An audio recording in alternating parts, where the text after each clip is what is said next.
కీర్తనలు 103వ కీర్తన 4వ వచనంలో ఏముంటుందంటే, సమాధిలో నుండి నీ ప్రాణమును విమోచించుచున్నాడు, కరుణా కటాక్షములను నీకు కిరీటముగా ఉంచుచున్నాడు అని 4వ వచనంలో 103వ కీర్తన క్రైస్తవులకి సండే స్కూల్ పిల్లలకు కూడా బాగా కంటతైన కీర్తన ఇది.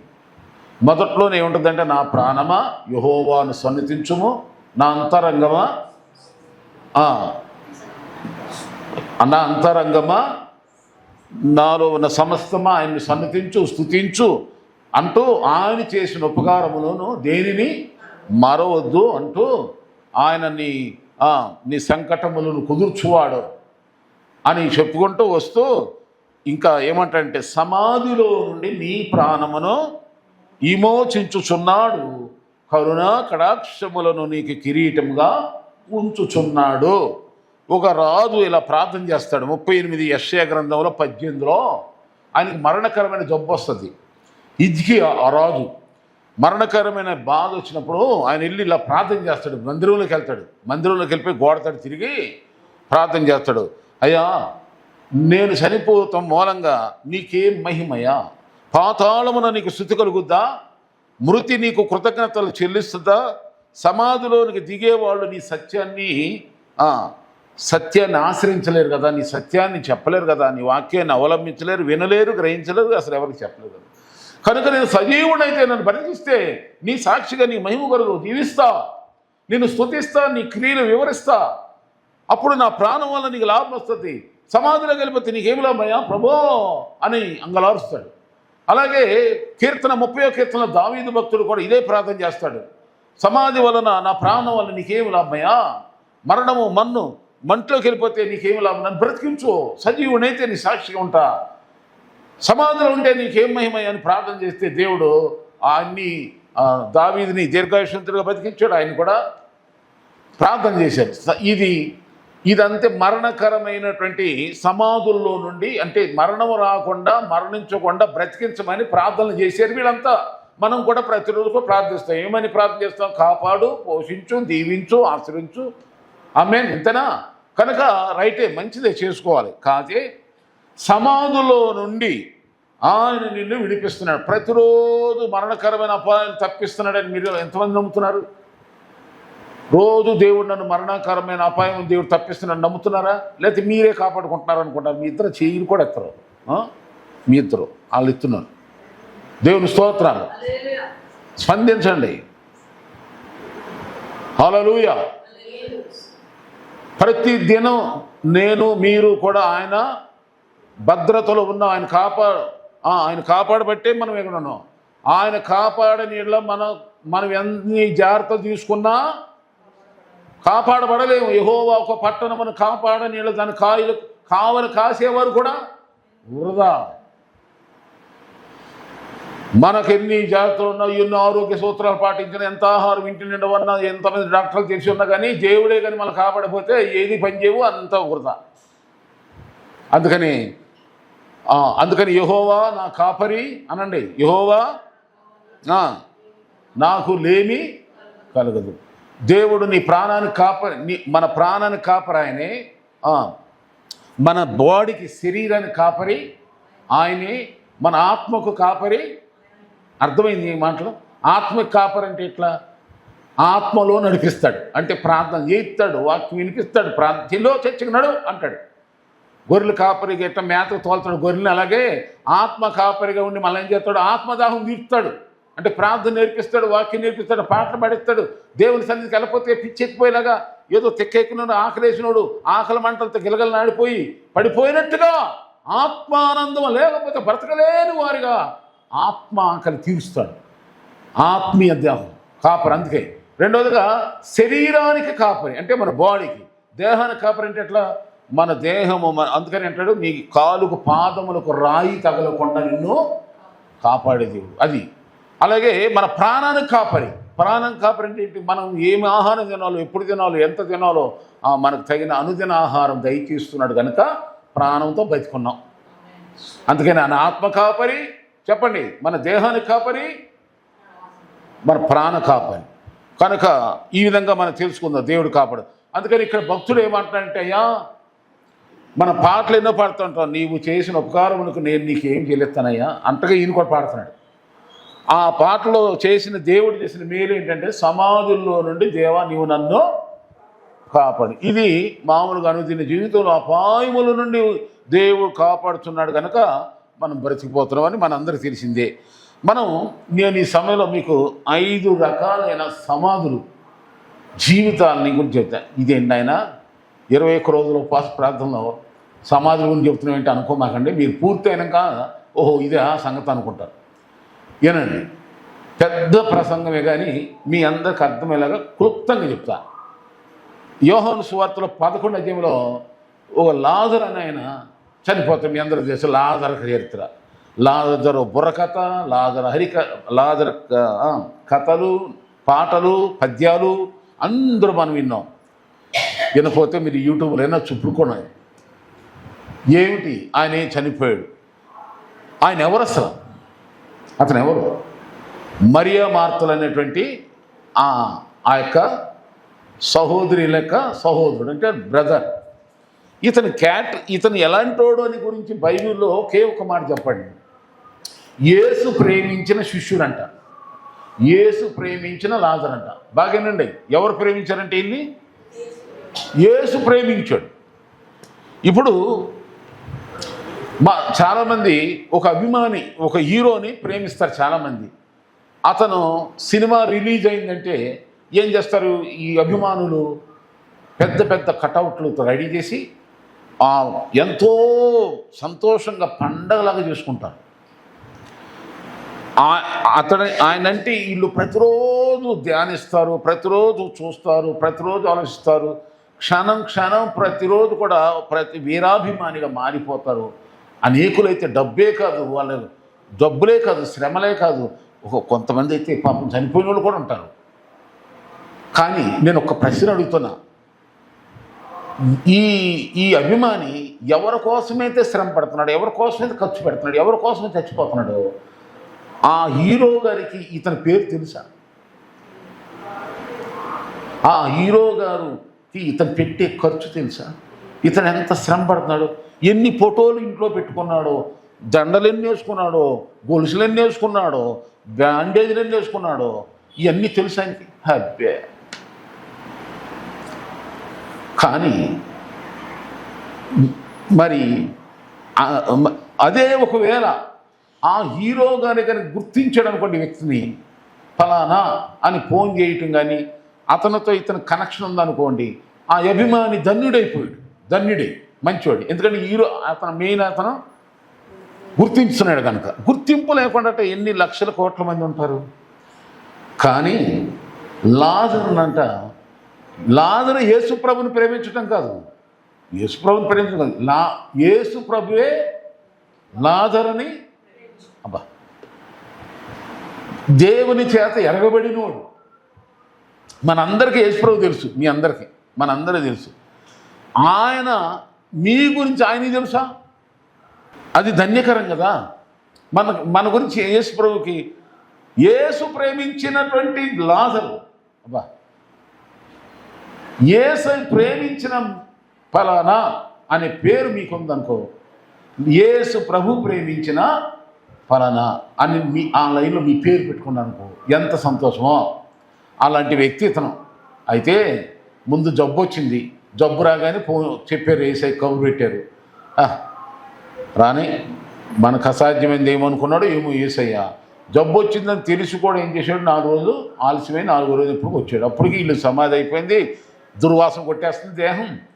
మరి వచ్చాడు, వీళ్ళని ఆదరిస్తున్నాడు, అందరు ఏడుస్తున్నారు. అయ్యా నువ్వు ఆయన ఉండగా జబ్బుతో ఉండగా బతికున్నప్పుడు వచ్చేస్తే బతికించేవాడు, ఇప్పుడు ఏముందిరా ఎరా అందరితో పాటు సమాధిని చూసి వెళ్తే రామని తీసుకెళ్తే ఏసై చూసి కన్నీళ్ళు కాల్చి లాజరు అని ఒక కేకేగానే మురుగు దుర్వాసన కొడుతున్నటువంటి ఆ లాజరు ఏం చేశాడు, లేచి బయటికి వచ్చాడు.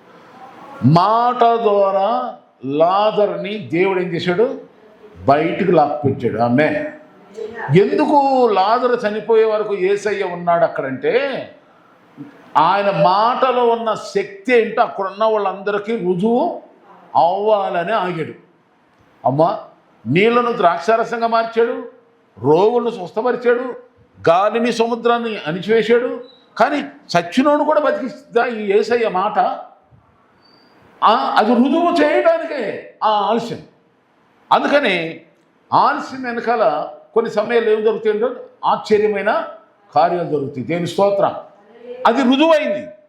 ఇప్పుడు చెప్పండి, ఈ సమాధి దేని సూచన ఉందంటే నీ జీవితంలో బాధ, వేదన, దుఃఖం, దుర్వాసన కొట్టే బలహీనతలే కానీ, మానసిక బాధ కానీ.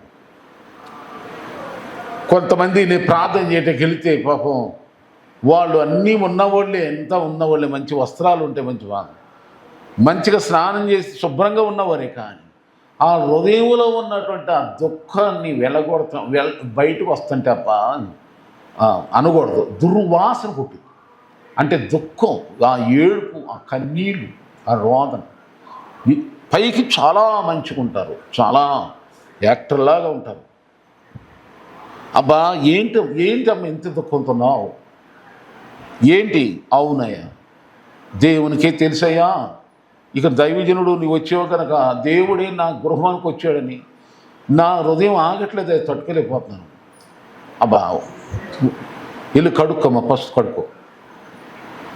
ఈ దుఃఖం ఏదో దేవుని ప్రార్థనలో గడుపు, ప్రార్థన చేయి.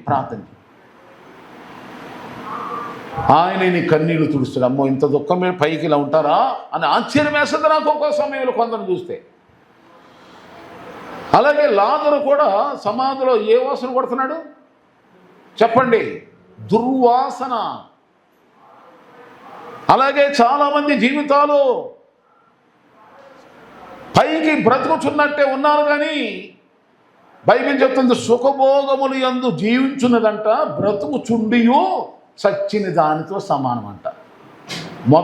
మొదటి తిమోతి పత్రిక 5:14 ఉంది మాట. సుఖభోగములు యందు బ్రతుకుచున్నది, చెప్పండి, బ్రతుకుచుండియు సుఖభోగములందు జీవించుచున్నది బ్రతుకుచుండియు చచ్చిన దానితో సమానం. కానీ తెలియదు. ఎఫెసీయులకు రాసిన పత్రికలో 5వ అధ్యాయంలో 2వ అధ్యాయం ఉంటుంది, మీరు మీ పాపముల చేత అపరాధముల చేత చచ్చిన వారి ఉండగా క్రీస్తు వచ్చి మిమ్మల్ని ఏం చేశాడు? బ్రతికించను. కానీ పాపములో ఉన్నవాడు నేను చచ్చిన బ్రతుకులో ఉన్నాను, గలీజు బ్రతుకులను, కంపు కొడుతున్నాను, దుర్వాసన కొడుతున్నాను, చిచ్చి నా పని అయిపోయింది, నా దగ్గరికి ఎవరు రారా అనుకుంటారా? అనుకోరు. ఎందుకు అనుకోరా అంటే పాపములో చచ్చినోడికి చచ్చిన శవానికి బొరువేంతో తెలీదో, వేడి తెలీదు, చల్లదనము తెలీదు, అసలు ఏమీ తెలీదు. అసలు ఆ యొక్క చలనమే ఉండదు కదా చచ్చిన శవానికి. అలాగే పాపముల చచ్చినోడు కూడా అసలు నీతి విషయంలో, భక్తి విషయంలో, ప్రాంత విషయంలో ఏ మాత్రం కూడా చలనం ఉండదు. లారీ ఎక్కించినా కానీ ఎట్టా చలనం, జీవం లేని శరీరం మీద లారీ ఎక్కించిన ఏం నాకు తెలియదు అన్నట్టు బాడీ ఎలా ఉండదు. అట్లా పాపములో చచ్చిన వారు అలాగే ఉంటారు. వాళ్ళకి భయం ఉండదు, భక్తి ఉండదు. అసలు సచ్చారు కదా ఇంకా ఇంకేమి, వాళ్ళు కాలు చేయి ఏమాడు. అలాగే లాజరు దేనికి సూచన ఉన్నాడు అంటే ఇక్కడంటే తాను అపరాధముల చేత, పాపముల చేత చచ్చిన మనిషికి సాదృశ్యంగా ఉన్నాడు. అందుకని నీ వాక్యము నన్ను బ్రతికించుచున్నది, చెప్పండి, బాధలలో ఇదే నెమ్మదిస్తుందంట. యేసయ్య కూడా చెప్పాడు, మనుషుడు రొట్టె వలన మాత్రం కదా దేవుని నోట నుండి ప్రతి మాట వలన బ్రతుకుతాడు. మత్తయి సువార్త 4:4. ఇక్కడ మనం గమనించినట్లయితే ఈ సమాధి దేనికి సూచన ఉందంటే పైకేమో మరియ మార్తల కొడుకు, తమ్ముడు, సహోదరుడు, కానీ ఎక్కడ ఉన్నాడు? ఇప్పుడు దుర్వాసన కొడితే ఎక్కడ ఉన్నాడు? అదే యేసయ్య అందరిని ప్రేమిస్తున్నాడు, లాజర్నే కదా నిన్ను ప్రేమిస్తున్నాడు. దేవుడు లోకమని ఎంతో, ఆ లోకంలో నువ్వు ఉన్నావు లేదా? అమ్మా మీరున్నారా? మనందరం ఉన్నాం. ఇప్పుడు అర్థమైపోయిందా దేవుడు నిన్ను ప్రేమిస్తున్నాడని? ఈ రెండు సూత్రాలు చెప్తున్నాను అంతే.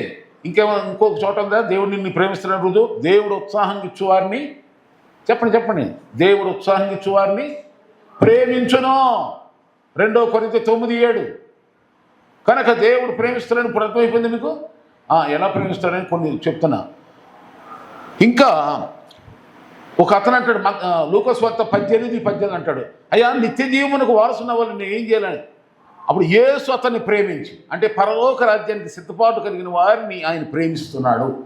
ఈ లోకం శాశ్వతం కాదు, అల్పకాలం, స్వల్పకాలం, భయంకరమైన కాలం, అంతలో కనపడి అంతలో మాయమైపోయాం. యుద్ధాలు వస్తే నాశనం అయిపోద్ది, భూకంపాలు వస్తే, సునామీలు వస్తే ఎప్పుడు నాశనం అయితే తెలియనటువంటి కనుక పరలోకమే. అందుకని పరలోకమే నా అంతఃపురము అంటే పాట పడతారు కదా. పరలోకమే మన పౌరత్వాన్ని, దేవుని రాజ్యం కొరకు, పరలోకం కొరకు ఎవరైతే అదే ఆశతో వేస్తాం. దేవుని ఈ లోకం శాశ్వతం, పరలోకం స్థిరం, శాశ్వతం, తరతరాలు యుగ యుగాలు జీవించేది అక్కడ. ఇదేముంది అల్పకాలం అనుకున్న వాడిని దేవుడు నీకు ప్రేమిస్తాడు. 3 గుర్తుపెట్టుకోండి చాలు. దేవుడు నేను ప్రేమిస్తున్నాడా?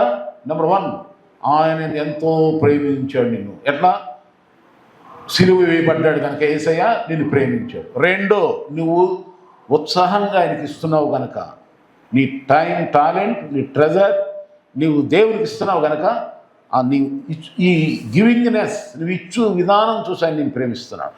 3వదిగా ఈ లోకములో కాదు శాశ్వతం, పరలోకం. అల్పకాల పాపభోగులు అనుభవించుట కంటే క్రీస్తు బిడ్డలు శ్రమ అనుభవించటం మేలని, దేవుని బిడ్డలతో శ్రమలు అనుభవించడం మేలని. పరలోక రాజ్యం కొరకు, దేవుని రాజ్యం కొరకు, కానాను దేశం కొరకు ఆనాడు మోషే, ఈనాడు నీవు నేను మనందరం పరలోకం కొరకు ఎదురు చూడాలి.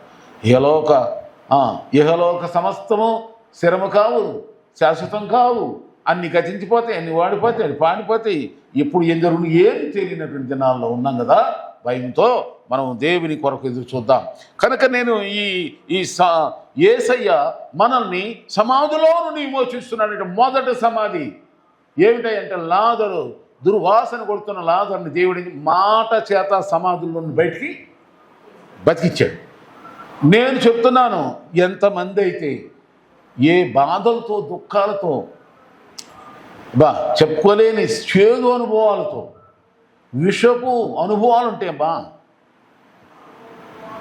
అలాంటి బాధలతో లోపల కుళ్ళిపోతున్నారు, లోపల నగిలిపోతున్నారు. బిడ్డలరా, నిన్ను బ్రతికించడానికి యేసయ్య ఇచ్చాడు. ఆ యేసయ్య మాటే నిన్ను బ్రతికిస్తుంది. దేవుని స్తోత్రాలు. ఆ వాక్యమే నిన్ను బ్రతికిస్తుంది. నువ్వు ఆ అనుభవం నుండి బయటికి రావాలంటే వాక్యం చదువు, వాక్య ప్రకారం జీవించు. 2వదిగా మనం గమనించినట్లయితే ఇది ఒక చెర అంటే ఒక కిడ్నాప్ అంటారు.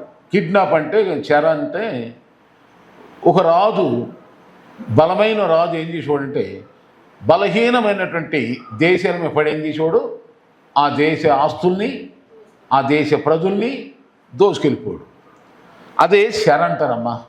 ఇశ్రాయేలీలంట 70 సంవత్సరాలు చెర అనుభవించారంట. ఇజ్రాయిల్ బబులోను రాజు తీసుకెళ్ళిపోయాడు. మొత్తం తీసుకెళ్ళిపోతే ఆ వచనాల్లో మీరు యెహెజ్కేలు గ్రంథం 37 అధ్యాయం 11 నుండి 12 2 వచనాలు. అక్కడ ఒక మాట మీ వినికిడిలో నేను చదివిస్తాను. మీరున్న సమాధులను నేను తెరిచేదను, సమాధులలో నుండి మిమ్మును బయటికి రప్పించి ఇజ్రాయేలు దేశములోనికి తోడుకొని వచ్చేదను అంటాడు. అంటే చెర, ఒక కిడ్నాప్, ఒక బంధకం మనకు దేనికి సూచన కొందంటే అది ఒక సమాధి అనుభవానికి. ఇప్పుడు జైల్లో ఉన్న వాళ్ళకి, బంధకంలో ఉన్న స్వేచ్ఛ ఉంటుందా? ఉండదు కదండి. వాళ్ళు ఇష్టమైన ఆహారం తినలేరు, వాళ్ళు ఇష్టమైన వస్త్రాలు ధరించలేరు, ఇష్టమైనటువంటి ఏదైనా ఆశలు, కోరికలు తీర్చుకోలేరు కదా, స్వేచ్ఛ వాయువులు పీల్చలేరు కదా. అలాగే చాలామంది అనేక మంది ఏం చేస్తారు, సాతాను చెరలో ఉన్నారు. ఆమె ఏ చెరలో? ఈ యుగ సంబంధమైన దేవత అవిశ్వాసులైన వారి మనోనేతలకు ఏం కలిగిస్తుందంట? గుడ్డితనం. అలాంటి వాళ్ళు అపవాద్యారులో ఉన్నారు కనుక ఆ ఓపికతో మనం ఏం చేయాలి? కర్మించాలి. అందుకని వాళ్ళు ఏం చేస్తున్నారో వాళ్ళకి తెలియదు. వాళ్ళు కన్నులతో చూస్తున్నట్టే ఉంటారు, విన్నట్టే ఉంటారు, నడుస్తున్నట్టే ఉంటారు, కానీ అన్నీ తెలుసు అంటారు కదా. ఏమి వాళ్ళకి ఆ అపవాది శరలో ఉన్నారు కనుక వాళ్ళ విడుదల కొరకు మనం ప్రార్థన చేయాలి. ఇక 3వది ఏంటంటే తెరచిన సమాధి అనండి, తెరవబడిన సమాధి. తొందరగా చెప్తున్నా. 5వ కీర్తన 9లో ఉంది. 3వ పాయింట్ ఏంటంటే వారి నోట యథార్థత లేదు, వారి అంతరంగం నాశనకరమైన గుంట, వారి కంఠం తెరిచిన సమాధి, వారు నాలుక తెచ్చకమలాడుదురు అని అక్కడ ఉంది. రోమపత్రిక 3:11 కూడా ఏముంటుందంటే, వారు గొంతుకు తెరచిన సమాధి, తమ నాలుకలతో మోసం చేస్తారు, వారు పెదాల కింద విషసర్పం ఉంది. ఈ మాటలను చదువుతుంటే నాకు భలే భయం వేస్తుంది, కొంచెం నవ్వు అంటే ఇలాంటి మనుషులు ఉంటారా అని. తెరచిన సమాధి అంటే చూడండి, వాళ్ళ నోట అంటే విషపు మాటలు వస్తాయి, వాళ్ళ నోట బూతులు వస్తాయి, వాళ్ళ నోట వంకర మాటలు, అబద్ధపు మాట, మోసం మాట, కపటపు మాట్లాడు, నిజంగా వాస్తవంగా సత్యం అనేది మాట్లాడారు, ముక్కు సూటిగా మాట్లాడు. ఇవన్నీ అందులో నేను మీ తర్వాత. 4వది ఏంటంటే సున్నము కొట్టిన సమాధి అంట. ఏ సమాధి ఇది? చూడండి, మన ఊర్లో కానీ ఎక్కడైనా కానీ సమాధి బతుకున్నప్పుడు ఆయన చూస్తారో చూడరో తెలియదు, కానీ సచ్చినాక మాత్రం ఏం చేస్తారు చెప్పండి? ఓ సూపరేక ఎప్పుడైనా కూడా పూలదాన్ని తీసుకొచ్చి అబ్బో ఏదో భక్తి ఎరగపోయినట్టు, అది బతుకున్నప్పుడు ఒక ప్లేట్ ఇడ్లీ ఇప్పించరా నానా అంటే ఏయ్ అంటారు. చచ్చిపోయినాక ఏం చేస్తారు? అబ్బా ఫ్లవర్ బోకీలు, దండలు, ఇక ఎక్కడ లేని సమాధి కార్యక్రమాలు ఏర్పాటు చేసి ఈ చేసి చేసేస్తారు. ఇది ఏంటంటే ఈ సమాధికి ఏం పెట్టిన పేరంటే సున్నం కొట్టిన సమాధి అనండి. సమాధిని బలి ఆవరిస్తారు. కానీ సమాధిని వీళ్ళు ఎంత డెకరేషన్ చేసినా, ఎన్ని రంగులు వేసినా, ఎంత అందంగా కట్టినా సమాధి లోపలే ఉంటుంది. సమాధి లోపలే ఉంటుంది కంపు, దుర్వాసన, అంతేనా? అలాగే చాలామంది మనుషులు ఎలా ఉంటారంటే పైకి భలే అబ్బా దేవత అంటే ఈవిరా నాయన, దేవుడంటే అసలు ఈయన బాబోయ్ అమ్మోయ్ అబ్బో తీయని మాటలు, సూపరం, భలే నటన, యాక్టింగ్ అదిరిపోద్ది అనమాట. ఇక యాక్టింగ్లో అసలు ఏ సినిమా హీరో కూడా పనికిరారు, అట్ట నటించే మనుషులు ఉంటారు. అమ్మమ్మమ్మో పైకి భలే వర్ణించి వివరించడానికి సమయం సరిపోదు కనుక నేను త్వరగా వెళ్ళిపోతున్నా. ఈ సున్నము కొట్టిన సమాధి దేనికి సూచన ఉందంటే పైకి డాంబికం, లోపల అంతా రోతే, అంత మోసమే. ఆమె స్తోత్రం స్తోత్రం. సున్నము కొట్టిన సమాధుల్లాగా ఉండగా పైకేమో డాంబికములు క్రైస్తులు. అబ్బో ఎంత ప్రార్థన చేస్తారా నాయన ఇల్లు అన్నట్టు అంటారు. నోరు తెరితే గబ్బు, స్తోత్రం రాదు, హల్లెలూయా రాదు, ప్రార్థన రాదు, పాట రాదు, సాక్ష్యం చెప్పరు. పైకి మాత్రం ఏమయ్యా ఎప్పుడు క్రైస్తువులు అనుకుంటున్నారు? మా తాత ఆది ఆంధ్ర క్రైస్తవులము మేమంటే ఏమనుకున్నావు? ఓరి నాయన, నాకు ఇవాళ ఇంకెవరెవరు ఫోన్ చేస్తూ ఉంటారులే, గొప్పలు చెబుతున్నారు. నీ గొప్పలు ఆపి ముందు నీ సమస్య తీర్చుకొని చెప్పి దేవుని స్తోత్రం. హల్లెలూయా. సున్నము కొట్టిన సమాధులు పైకి డాంబికంగా ఉంటారు, పైకి గాంభీరంగా ఓ డాబ్సన్, లోపల ఏగులు సాంగ్. ఇక అంతకంటే నేను ఎక్కువ చెప్పలేను, తర్వాత చెప్తాను ఇప్పుడు నాకు కావాలి. ఇక 5వది ఏంటంటే కనబడని సమాధులు అంట. కనబడని, నేను దాని గురించి ఎప్పుడైనా చెప్పానా? సున్నం కొట్టిన సమాధులు మత్తయి సువార్త 23:27-28 వచనాలండి. మత్తయి సువార్త 23:27-28 తర్వాత 5వది చెప్పేస్తాను చూడండి. కనబడని అనండి, కనబడని అబ్బా ఇలా అసలు బూతులు తిట్టరో, మాట అసలు మాట్లాడతారా లేదు అసలు వీళ్ళు, మౌనమే. కానీ ఎక్కడ పెట్టాలో ఫిట్టింగ్ అక్కడ పెడతారు. బైబిల్లో నేను చెప్తున్నామా, ఎవరి దాంట్లో మీరందరూ చాలా మంచోళ్ళు, వినేవాళ్ళంతా మీరందరూ చాలా మంచోళ్ళు, దేవుని స్తోత్రం. కనబడని సమాధి చెప్పండి. సమాధి అనుకోరు అంట, అది సమానంగా ఉంటుందంట, దాని మీద వెళ్ళిపోతారంట మనుషులు, నడుచుకుంటానే వెళ్ళిపోతారంట. కానీ సమాధి అని తెలియదు. అలాంటి సమాధులు కూడా ఉన్నాయంట ప్రపంచంలో. కొన్ని ఏం పైకి కనబడే సమాధులు అందరికీ తెలిసినాయి, కానీ కనబడిన సమాధులు చేస్తారంట కొన్ని దేశాల్లో, కొన్ని ప్రాంతాల్లో. దాని మీద నడిచేవాళ్ళు, దాని మీద పెళ్లిళ్ళు చేసుకునేవాళ్ళు, దాని మీద కార్యక్రమాలు చేసుకునేవాళ్ళు, దాని మీద బైకులు నడిపేవాళ్ళు, దాని మీద బస్సులు నడిపేవాళ్ళు. అరే ఇది సమాధి అందరూ కిందని తెలియదంట. అలాంటి మనుషులే ఉన్నారంట. శాస్త్రులు పరిశీలన గురించి దేవుడు యేసయ్య స్వయంగా చెప్పాడు. మరి మీరు సున్నం కొట్టిన సమాధులు మీరు పరిశీలారా, శాస్త్రులారా, ఇదిగో మీరు కనబడిన సమాధులు కనబడరు, మీ లోపలంత దరిద్రమే అని తిడుతున్నాడమ్మా. అయితే ఈ శుభవార్త ఏంటంటే మనకు ఈ రోజున మనము ఒకవేళ అలాంటి స్థితిలో మనం ఉన్నామా, ఒకటి సుఖభోగములనే సమాధి, లేక దేవుని చేత నువ్వు ప్రేమించబడి రోగిస్తువై, లేకపోతే బాధతోనూ, లేక చెప్పుకోలేనియో ఆర్థిక బాధ, శరీర బాధ, రోగ బాధ, ఇంక ఏ బాధో నాకు తెలీదు, ఆ బాధలతో పైకి బతుకుచుండియు లోన ఎందుకు ఈ పాడు బ్రతుకు అని నలిగిపోతున్నావా?